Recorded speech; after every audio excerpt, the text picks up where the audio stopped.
L'actualité de ce samedi, c'est aussi ce nouveau drame dû aux rodéos urbains. Ce matin, en Haute-Savoie, un pompier est sorti de sa caserne pour demander à des conducteurs d'arrêter. L'un d'eux l'a alors percuté. Il est ce soir entre la vie et la mort. Suzanne Prez, Séverine Agi et Brice Gérès sur place. Il est 6 h ce matin. Sur cette route, 2 voitures enchaînent accélération, freinage et embardée. Alertés par les bruits de dérapage, plusieurs pompiers en civil sortent de la caserne. Face à eux, l'un des 2 véhicules s'arrête.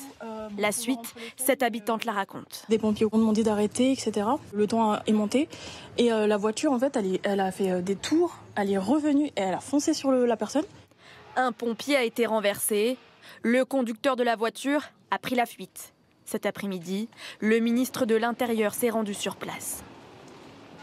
Le conducteur a fait demi-tour, il a baissé la vitre, il a craché sur la victime et sur un autre sapeur-pompier volontaire qui était en train de secourir son camarade. Dans ce quartier au sud d'Évian-les-Bains, les habitants nous décrivent des rodéos devenus fréquents. Comme sur ces images, filmées récemment par un riverain.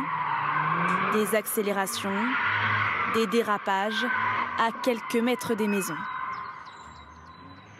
Ça tourne, vous voyez, comment dire ça, avec leur voiture, des coups de frein. Ils profitent du parking des bus pour s'amuser. Et puis voilà, quoi. Il y a quelqu'un qui a voulu mettre un terme et puis on voit ce que ça donne. Le conducteur, âgé de 19 ans, a été interpellé et placé en garde à vue. Déjà connu des services de police, son permis était suspendu pour conduite en état d'ivresse et sous l'emprise de stupéfiants. À bord de sa voiture, les policiers ont retrouvé de l'alcool et 3 bonbonnes de protoxyde d'azote. L'autre automobiliste impliqué dans ce rodéo est lui aussi en garde à vue. Quelques heures après l'accident, l'émotion de toute une caserne.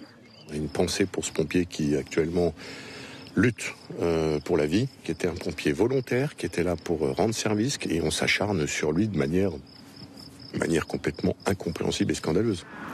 Victime d'un traumatisme crânien, le pompier a été pris en charge à l'hôpital d'Annecy. Son pronostic vital est toujours engagé.